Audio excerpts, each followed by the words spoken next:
Hey, welcome to Tintincast, episode 16, The Red Sea Sharks, or Stock in French, for reasons that will become apparent. We're 3/4 of the way through already. I mean, that is crazy. So welcome if you've been following us through the preceding books, or whether you're joining us for the first time. Everybody is welcome. This week we have quite an enigma in the Hergé series, I think. This isn't one that I had much of a memory of. I didn't either, no. And when you know the context of it, in that it comes straight after a run of absolute bangers. You've got the two Moon ones and Calculus Affair, and then it comes just before Tintin in Tibet, which are widely regarded as like his top tier Tintin book.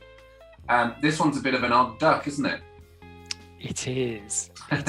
It's quite dense. So we'll get into it in a moment, but let's just set the scene. So by now, Hergé's Studios Hergé, was running smoothly. The team seemed to get along well, and Hergé's father even would help out, apparently. And as a result, Hergé was able to work ahead of himself for the first time in his career, really. He was able to stockpile up to 30 weeks of Tintin adventure strips for the Tintin magazine, which would allow him the freedom to take time off if he needed it, because often he was unwell or recuperating from one thing or another. So he's in a more comfortable position now. The Tintin adventures are now selling 1 million copies per year, which sounds pretty good in anyone's book, I think. So this adventure began its serialization in Tintin magazine on the 31st of October, 1956.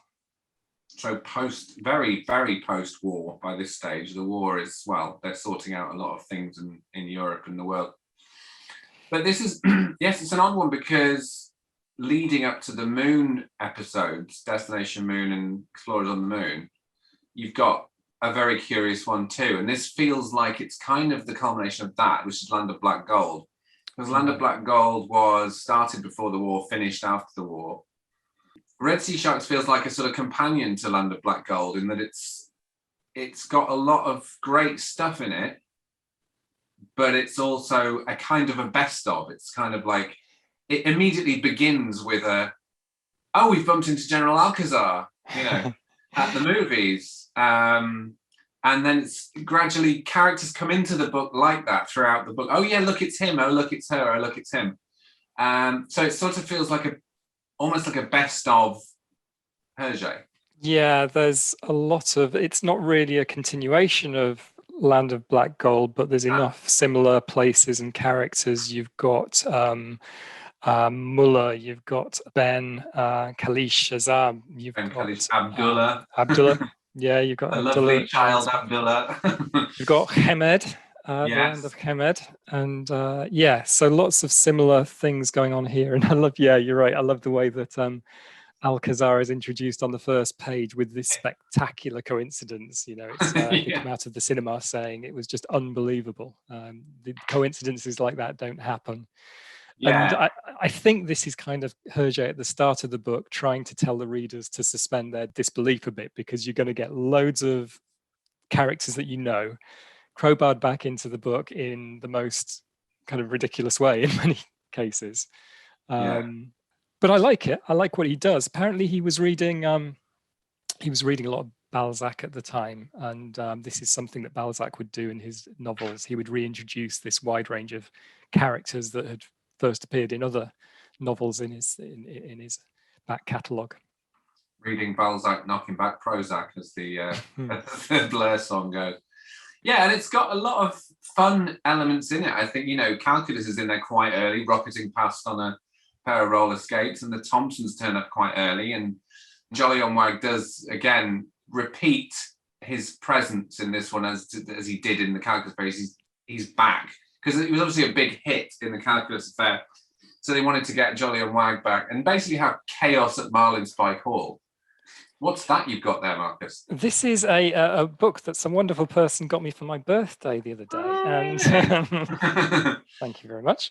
And actually, the first page, I don't know if you can see it there, but Yes. in the magazine version of the story, the first few frames actually has Jolyon Wag speaking to Nestor on the telephone. That was dropped for the eventual book version. But yeah, Jolyon Wag's there from the first frame in the magazine. It cuts to them at the cinema, whereas in the final version, it starts at the cinema, doesn't it?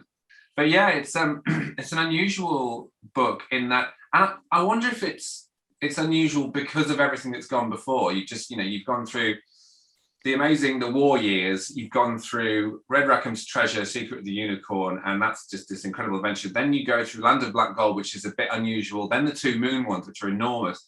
Calculus Affair, which is a very deliberate U-turn from the Moon ones. And now he's almost like, well, what do I do now?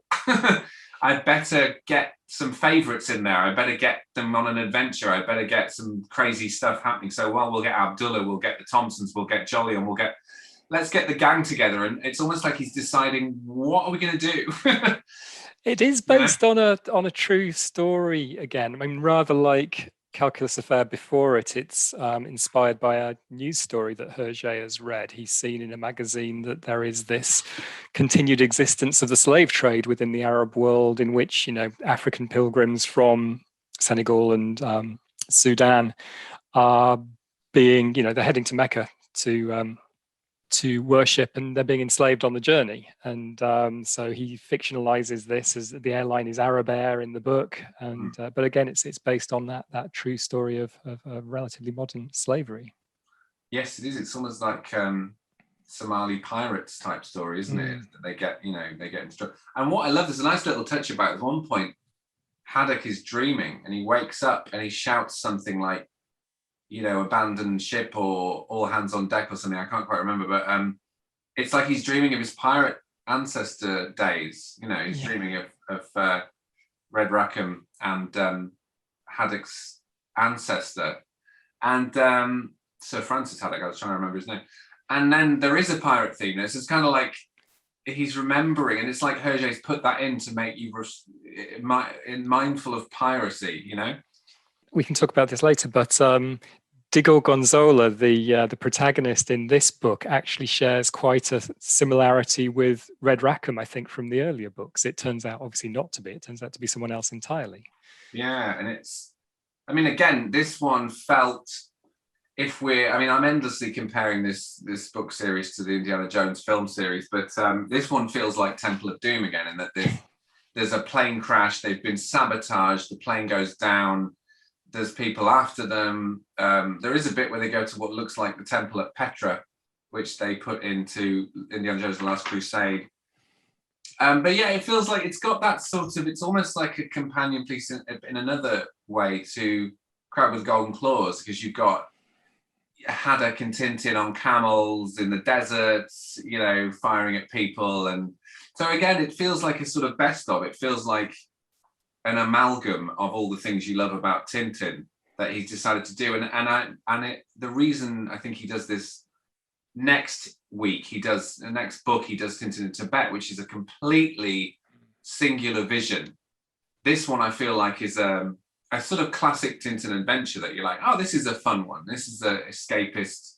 But yeah, the slavery subplot is really interesting, because it is quite a grown-up topic for a kid's book, isn't it? The themes are very adult. The plot is very intricate. It's not an easy read. I think this is probably the reason I didn't remember it much from childhood, because a lot of this just went entirely over my head. This is Hergé almost writing for a more adult audience, a kind of thriller. It's a proper thriller, this one. It is a thriller, yeah. It's a sort of adventure thriller in that there's but yeah, there's people firing at them left, right, and centre. I mean, how many ships do they trash in this book? In the last half of the book, there's about half a dozen ships that go down because of Tintin and Haddock and their various enemies. And I think they almost have to relegate some of the characters, because there's just so many characters in this. There's calculus seems to be relegated to inventing like electric rollerblades now, and the Thompsons are only in for very briefly just to really advance the plot about, you know, Alcazar is in Europe to acquire some military aeroplanes and weapons to overthrow his rival Tapioca in back in San Theodorus. So they're sort of driving that plot forward, but then they disappear. They disappear because really, I mean, if you look at the cover of the book, the cover actually does, apart from the fact that there's not, till page about 55, there's not a single shark in this book. You think that it looks like that. Okay, the problem is Haddock and Tintin and some other guy get stranded at sea and they're surrounded by sharks. That's what you might think from looking at the cover. But and it does hark back to Crab with the Golden Claws in that Haddock's back at sea. We bump into Alan again, his old, you know, nemesis. And basically the plot wants to put Haddock at sea. That's kind of like, it's great, and it's great to see Haddock at sea again, because there's one bit where they're left on a boat to die that's going to explode, and Haddock's there and the boat's tossing around and he's just striding up the deck like he's in the absolute heaven. And that's really great to see, is Haddock the sailor. Yeah, and the cover actually, unlike a lot of the Tintin books, this scene doesn't really ever play out. I mean, it looks like they're being looked at through a periscope, which is presumably supposed to be the submarine periscope, which actually isn't in the book. The periscope is looking at them on the boat towards the end of the adventure, rather than on the raft. I was just looking at, that's the actual bits. They're being looked at through binoculars by what's his face? De Gorgonzola. De Gorgonzola, that's it. Yeah, which is a great name. But yeah, obviously the boat thing starts to happen about halfway through the book, and suddenly we're at sea quite a lot, and you realise that the plot is going to revolve around this crew that's being kept. You think it's a crew that's being kept below deck, and you realise that it's a bunch of slaves that are being sold into slavery, and which is what Coke is being referred to as. Coke, you know, in the messages that are going back and forth between the ships. Yeah, I always wondered when I first read this how Red Sea sharks translated into French as coke on stock, and obviously it's not a translation. Coke on stock means coal on board, and it was this kind of secret kind of code word almost. Is there coal on board, meaning are there kind of slaves ready to be bought from the ship? That's it, which is quite a disturbing. And then obviously, you know, again, it's a slightly dodgy portrayal of the slaves, the people, the crew that are being sold into slavery, and that again they're very sort of effendi and all that kind of stuff. Again, it's like Tintin in the Congo. It's been accused of being a little bit short-sighted, but I think it's been updated as the years have gone on, hasn't it? So that it's slightly less offensive now, but it's still probably offensive to certain people. Apparently, when he wrote it, he was like, "Okay, this is a story about." Black people being enslaved on the way to Mecca to pilgrimage, and if I write this, you know, people will forget about kind of Tintin in the Congo and how I portrayed the Congolese in that particular book.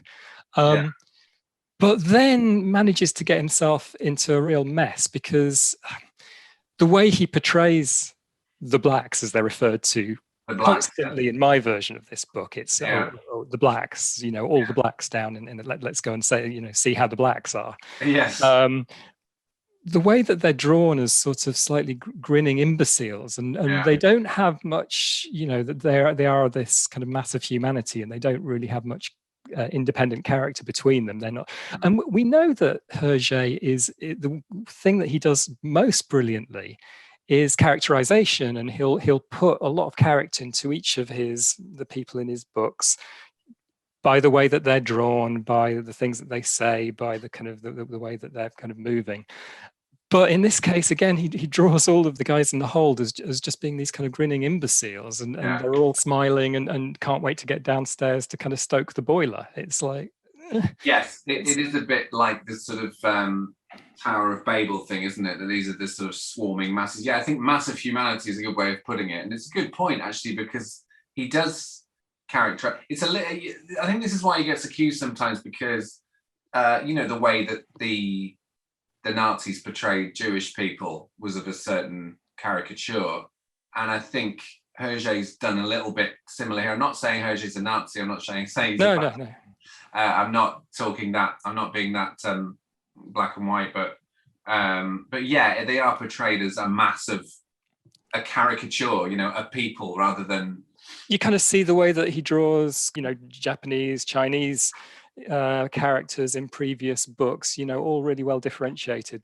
But again, here, they're just all the same. You know, they may as well be blocks of coal for the kind of differentiation that Hergé puts between them. And I don't really understand why, if he's trying to kind of get the reader to feel that this is, you know, this is horrendous. These are individuals, these are people with their own families, with their own identities, who are being slave traded. You know, you draw the characters, you actually get people to invest emotionally with these characters, rather than having them as, you know, just this, you know, undifferentiated.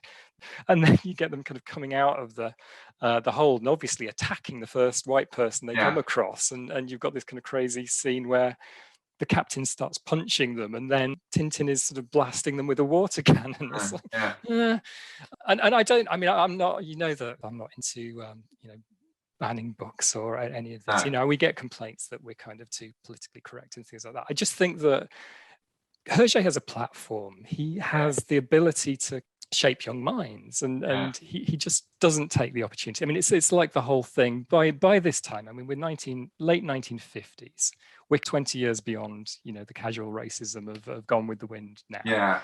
And he also is not, I mean, he must know by this point he has lots of girls reading his books, and not to then introduce some positive female characters and role models into the book just seems a bit, because he's still introducing lots of characters into the book. He's just not introducing any female characters, although he knows he has a young female readership as well. So anyway, that's me on this section of the program. Is called Marcus's High Horse.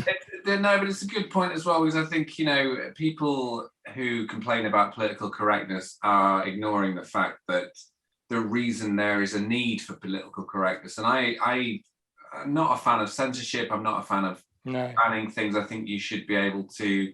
People say, you know, you can't say anything these days. You can say anything you want, but be prepared for someone to say what they want in retaliation, because if something's not fair, or if it's imbalanced, someone will say, you know, well, this isn't fair. There's a bit in here on page 48 where the Arab is looking into one of the black guy's mouths and going, oh yeah, good teeth and stuff like this. And Haddock goes, have you quite finished playing the cattle dealer? This man's not a horse, nor a slave. It's like, okay, I get the point. He had a bad attitude and the captain put him right. These days it would be dealt with in a very different way. I mean, you'd have the characters, like you say, the characters of the black crew would be given, you know, hello, my name's this guy. They'd all be different. They'd all have different. You'd have at least one backstory or something. There'd be the kind of writer would be interested enough in the character to give them some sort of three-dimensional character. Exactly, because why not? You'd have a guy who was the captain. You'd have some guy who decided to be the leader and sort of go, my name is so and so, and I'm helping my friends. Go, yes, please help us. You know, it wouldn't be just a bunch of people talking about Mecca and fighting and, you know. Anyway. And for me, it's not the way that they're kind of drawn or the kind of what they're saying as the characters. It's just that, you know, Hergé has this platform. He could have done a whole lot more. We know that he's politically savvy. We know he's an intelligent guy, and he knows that he's sort of fighting other battles. We've seen that in previous books as well, but it just seems a bit of a blind spot in this one. And then to kind of sit back and think, oh, I've done so well after Tintin in the Congo. This puts it all right. It's like, and I think you can't really criticize talking about the racial issues in this book, because, you know, they just had World War II, and World War II was about fascists trying to eradicate through intense dehumanization and racism a race of people. So directly after World War II, it was very prevalent in people's minds that, you know, people get confused sometimes and they say that, you know, who are we fighting in World War II? The Germans. It's like, we were fighting fascism. We weren't fighting foreigners. You know, we all gathered together to fight fascism. So I think after the war and now, if something seems unfair or fascist or, you know, you have to stand up and fight against it. Otherwise, you're just letting these things happen. And these days, there is slavery, there is racism, and people who say that there is no racism or no, racism doesn't exist, I'm like, oh, it so exists and it's so bad, and it hasn't changed since the 1960s when this book came out. So it is important to call it out. But again, it's not, you're not being revisionist. You're not saying Hergé's this, Hergé's that. We should change it. I think the book should still exist, but you should talk about it in an intelligent way. But okay, so we'll change the subject slightly. I love the the nautical imagery in this is beautiful. The submarine, the seaplanes, the boats. Yeah, lots of gadgets as well, isn't there? There's quite James Bond, actually. Yeah, because when you find out that, spoiler alert, D. Gorgonzola is actually Rastapopoulos, then he sort of hands himself over to the Americans, or you think he's handing himself over to the Americans. Yeah. But then it is very James Bond. Yeah, he kind of goes across in his motorboat, and then suddenly the bottom of the boat opens, and this mini sub drops into the water, and he's away. Yeah, and I love that. Just after all that, the boat scenes, you've got the newspaper article cutouts. Where did Sheikh Bab El Air get his warplanes? And it turns out he's got them from war surplus stocks that were acquired on behalf of Rastapopoulos. So it's got this little story as well. It even explains where they got all of their planes and boats and stuff from, which is quite nice. And you've got all of this stuff with, I hadn't realized it was Mullah, again, a callback to Land of Black Gold, that Mullah is this revolutionary leader, Mul Pasha, in the book as well. So he's thrown his lot in to overthrow Ben Kalish. Kalish, there's a lot of names in this book, and some of them are quite long. Yeah, and it kind of feels towards the end that Hergé, again, rather like Calculus Affair, is having to tie things up pretty quickly. There are all of these plot strands that haven't been kind of brought together, and so he does it quite neatly on page 60 with all of these various cuttings, which basically bring together about sort of 6 different plot lines. So you've got the thing about the slave trading, the military aircraft, that Ben Kalish has been restored to his throne, that Mul Pasha is actually Mullah, and so it's a lot that he has to kind of get across, and that actually helped me that page, because I was like, what the hell's going on? It needed summing up, didn't it? It's a very busy book, to say the least. And I mean, it ends with a busy frame as well. You've got half a page of obviously the return of Jolly on Wagon. He's decided to run a car rally at Marlinspike Hall. Yeah, that's apparently Hergé's real life, because apparently motor rallyists did used to turn up at Hergé's house several times a year without an invitation, and they just put his house on the itinerary, and they would just turn up with all of this. So yeah, this was like his I think unsubtle hint that maybe they shouldn't be doing that at his house. Absolute nightmare. If I had I live in the country, and if that happened here, I'd be incredibly distraught if they all turned up in my village. But yeah, so it's an unusual book. Lots going on. There's the interesting bit where the Americans do sort of come along and save the day towards the end, and the Americans come in for a rough ride in a lot of previous Hergé books, particularly in Tintin in America. In this book, apparently around this time, he was trying to sell the Tintin franchise books to America at the time. So they come in as the heroes in this book, very much a kind of positive. Right, yes. As they did in World War II, I guess, despite lots of Brits being very annoyed about this. It's like, you do realise we would have lost World War II without the Americans. Yeah, and there's this wonderful bit where Castafiore again manages to save the day, as she had in the Calculus Affair. I like it when they turn up on the boat and Castafiore sees them, and Captain sort of goes to Tintin, should we get back on the raft? That's brilliant. Yeah, I love the fact she's now, I think is she in every book in some form or another once she is established, because she's either mentioned or she has a cameo, or even in a couple of books ago, Haddock was remembering her, even though she's not in the book. So, I think it's one of the Moon books, he mentions her. Yeah, she calls him Harrock in this, and then he's like, yeah, Harrock and roll. Yeah, rock and roll. Yeah, no, obviously rock and roll was around at the time by then. And you've got this the introduction of Scud, the pilot, as well. Who we haven't mentioned Scud, have we? No, and one of Hergé's more interesting characters, I think, because we meet him as he's trying to shoot down the boat that they're on. So is he a goodie? Is he a baddie? They take him onto his raft when his plane gets shot down. he's a bit of an unknown quantity until you find out on the boat there's been a fire and they've all abandoned ship, and Scott has stayed there because he's not going to leave Tintin and Haddock, and he's going to try and get the radio working to help them out. So yes, despite the fact that Tintin pulls it off the shelf by running out the room too fast. But and again, there's lots of comedy in it, and there's lots of slapstick with Haddock. One of the funniest bits is when Alan leaves Haddock for the night and just completely melts his brain by going, "Do you sleep with your beard on the inside or outside of the sheet?"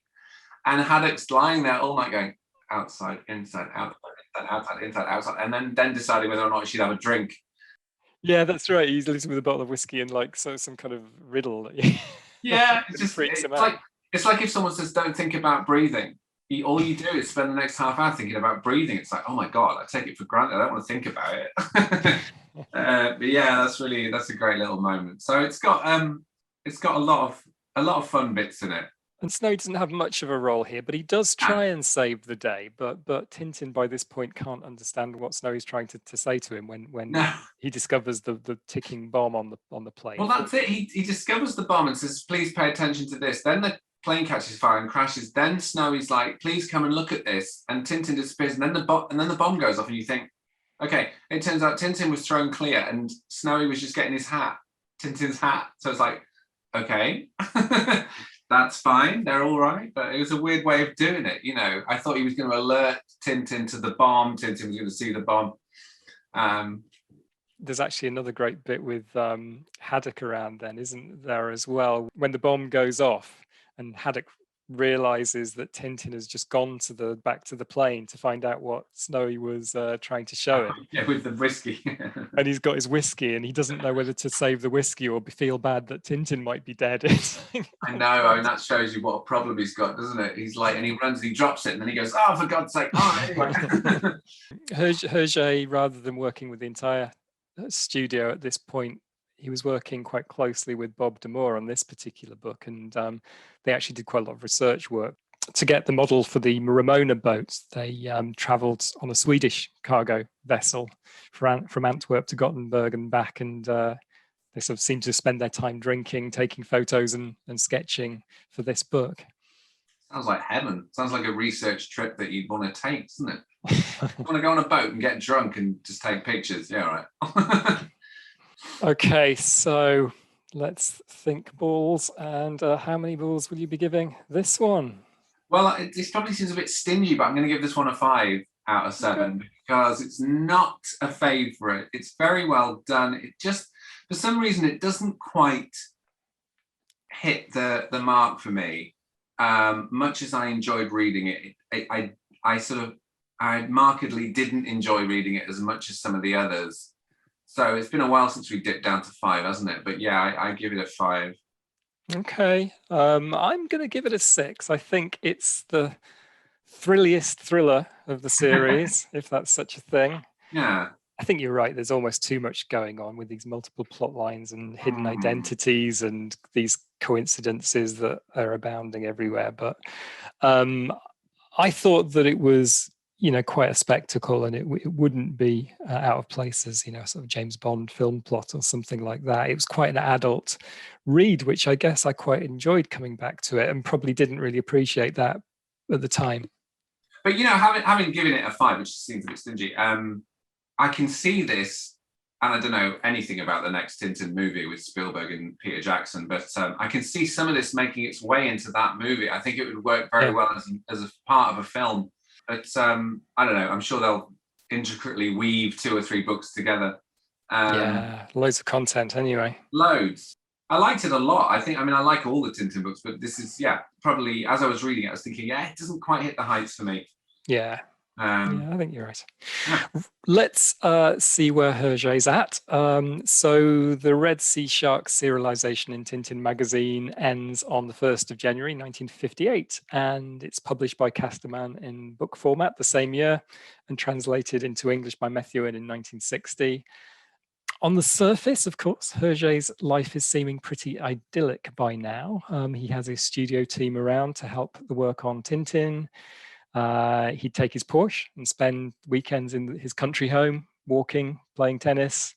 But his relationship with his wife, Germaine, has deteriorated even further by this point. So with the studios in place, Germaine wasn't contributing to the adventures as she had done previously. She blamed Hergé for the injuries she'd sustained when Hergé crashed the car with her as a passenger. She was bored and frustrated, and Hergé was also in conflict with his brother Paul. So remember that Paul had spent 5 years as a prisoner of war. He'd returned home as a war hero, but he's now drinking heavily. And on the other hand, Hergé, who had been seen really as a collaborator during the war, was now getting the success, the fame, the money.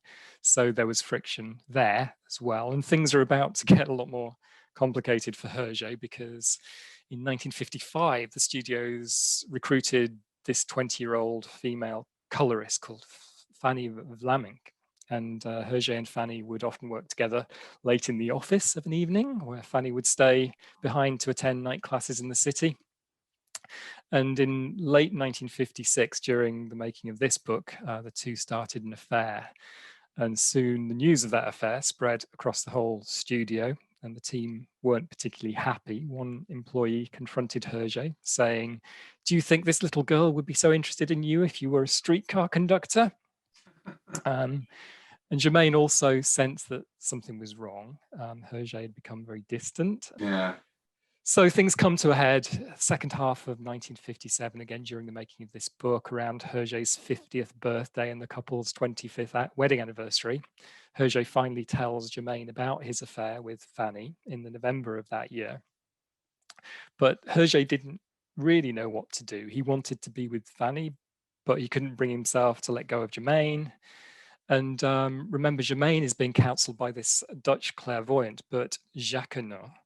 And she, this clairvoyant, is telling Germaine that everything's going to work out in a marriage, and Hergé can't do without her. So she's sort of taking advice from this supposed clairvoyant and just hanging on in there.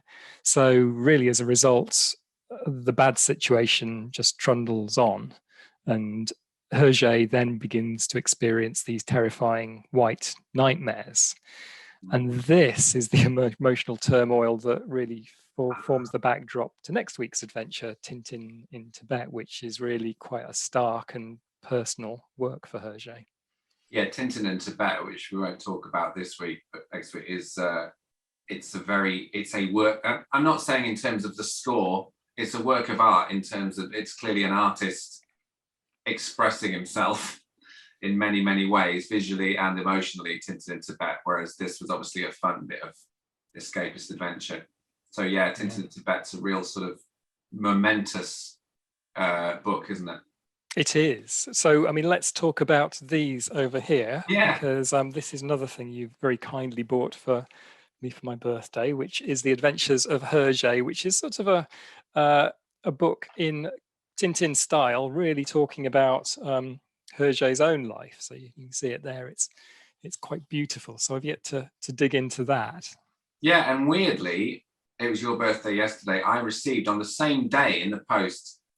Well, actually, no, it was brought to me by a friend from York, Helen, and Tintincast viewer. And Tintincast viewer, and Alison just gifted me this book. And what a lovely thing to do. She was bringing me another book that she'd said I might enjoy about filmmaking. And she gave me this Hergé book as well, which is fantastic. So thanks, Alison. Thanks for watching, and thanks for the book. That's very kind of you. And of course, the other present that you kindly bought me is Hergé and the Treasures of Tintin. And this is a brilliant book that contains all kinds of exciting treats. So it's got things like the Tintin magazine every Thursday there, Temple of the Sun. It's got a Petit 20e. Nice. There you go. And it's got various sketches. That was one of Hergé's favourite. That's that frame that we love because of the composition, So it has these wonderful things. And also, public service announcement, it came with these somebody's personal photos in the flap in the cover. So if you are watching this programme and you've lost some photos, this is a photo of a beautiful cat. We have photos of lovely plants here as well. There's also some photos of family photos as well. So if you do know or know of anyone who's lost those photos, do get in touch. I'm glad it was nothing like in that film Shortcuts, where they accidentally get each other's photos and one of them's just got loads of horrible pictures of a guy they found in the woods. That would be worse, wouldn't it, if it was something untoward? But I'm glad it was. It's a dark mind you have. No, I just thought of Shortcuts, and actually I've got it here because I was going to watch it. It's a fantastic film, Robert Altman film from the 90s, and it's from Raymond Carver's short stories. But yeah, one of the stories is two groups of friends find each other's pictures, and the joke is that one of them has staged a bunch of accidents that are pretend, and the other group have found a guy in a river, and they accidentally get each other's, and they each think each other are the sickest people ever. So it's very witty, sort of witty, dark film. I hadn't realized it was based on Raymond Carver. I love Raymond Carver. That's great. Yeah. But yeah, next week, Tintin in Tibet, which is quite something. Dive into that white nightmare. Yeah, reminds me a little bit of Tolkien, because Tolkien had a dream, as I understand it. He dreamed of an ancient civilization, and there was a massive flood that wiped out the civilization. And apparently the civilization he woke up in, it was the elves, and that's how he came up with Lord of the Rings. He dreamt of a big flood. So yeah, when you're of an artistic temperament, these dreams can be quite fortuitous for the rest of us. Yeah. So yeah, I should look forward to that next week. But thanks for watching, everybody. Yes, we'll see you all next week.